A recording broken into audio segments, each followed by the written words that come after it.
La plupart des gens ne saisissent pas l'ampleur insidieuse de la programmation qui nous régit.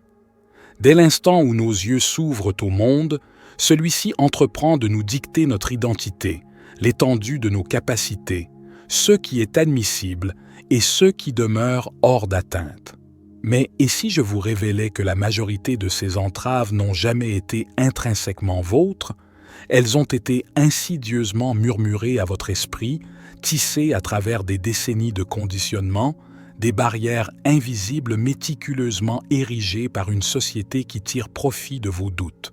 Aujourd'hui, nous allons lever le voile. Nous allons sonder les mécanismes par lesquels vous avez été programmé depuis votre naissance, comprendre pourquoi votre perception de vous-même n'a jamais été entièrement la vôtre, et, plus crucial encore, découvrir comment vous pouvez transformer cette réalité. Observez autour de vous. Nous évoluons dans un monde qui célèbre la médiocrité tout en interrogeant l'excellence, où la discrétion est récompensée et la grandeur d'esprit taxée de dangerosité. Ceci n'est pas le fruit du hasard, c'est un système d'une rigueur implacable. Lorsqu'un enfant naît, il ne questionne pas sa brillance, il ne doute pas de sa voix, il n'hésite pas à tendre la main, à explorer, à rêver. Mais lentement, pièce par pièce, la société commence à installer des limites. Ne sois pas trop bruyant, ne sois pas trop ambitieux, c'est irréaliste, sois prudent, intègre-toi. Et ces messages ne sont pas seulement prononcés, ils sont répétés, renforcés, ancrés, jusqu'à ce que l'enfant n'ait plus besoin de les entendre. L'enfant commence à les penser. La limitation devient auto-entretenue.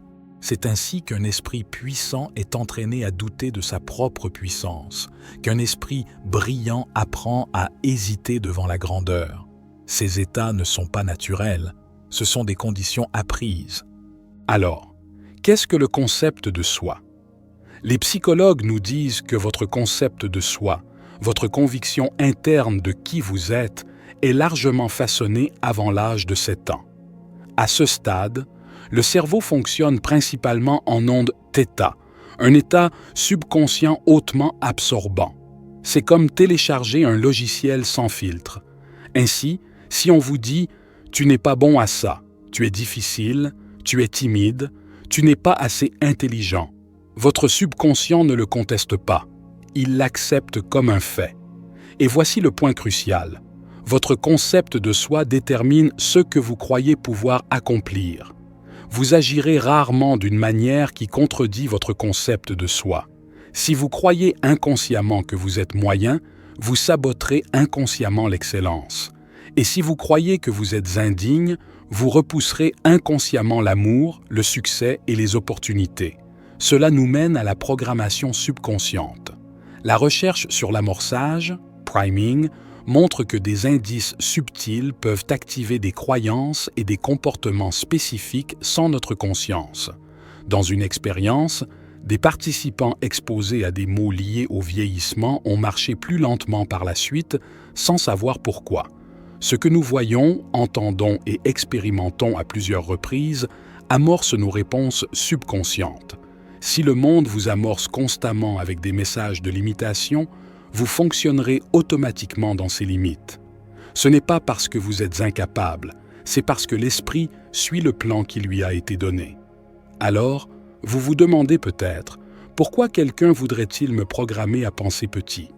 La réponse est inconfortable, mais très simple. Le système fonctionne mieux lorsque les gens doutent d'eux-mêmes, lorsque les gens questionnent leurs valeurs, se conforment au lieu de créer, obéissent au lieu d'innover, consomment au lieu de construire. Il est beaucoup plus facile de gérer une société qui ne croit pas en son propre pouvoir. Plus vous questionnez vos instincts, plus vous vous fiez aux autorités externes pour vous dire ce qui est juste. Plus vous réduisez vos rêves, plus vous vous intégrez confortablement dans des cases préétablies.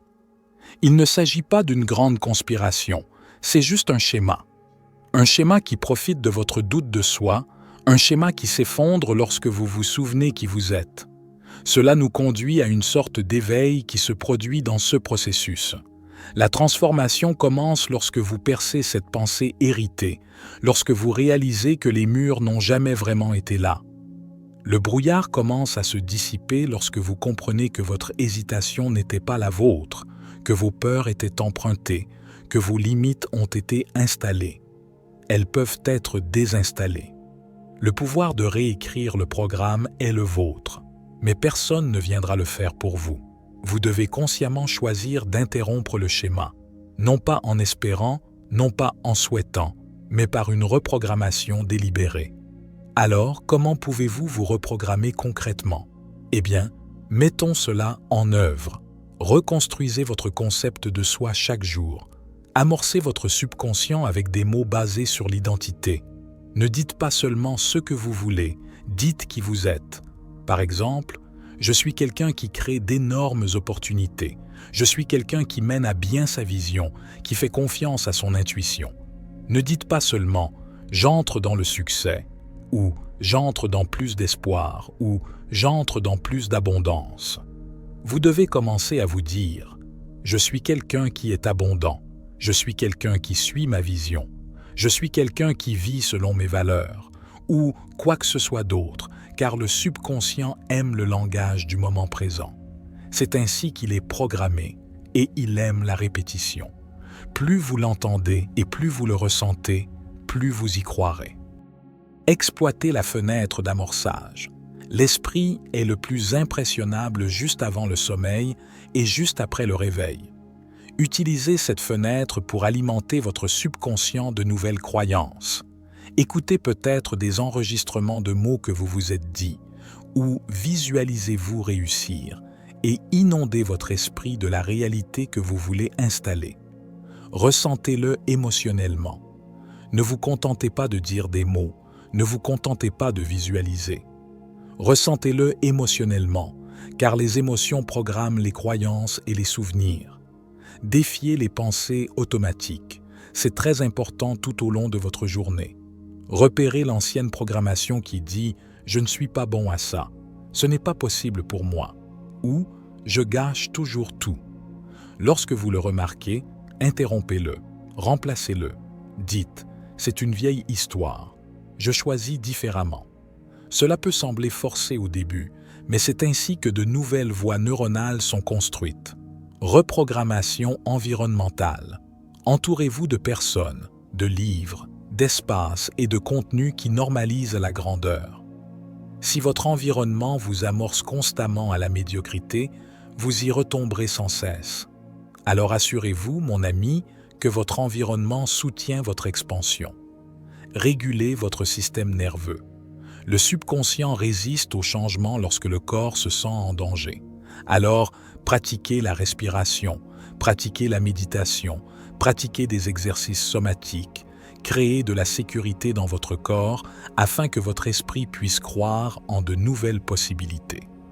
Vous voyez, il est difficile de croire en quelque chose de nouveau si vous êtes constamment en mode survie et en lutte avec la réalité présente. Vous devez vous programmer pour vous sentir en sécurité. Alors seulement, vous pourrez penser de manière créative à ce qui est possible pour vous.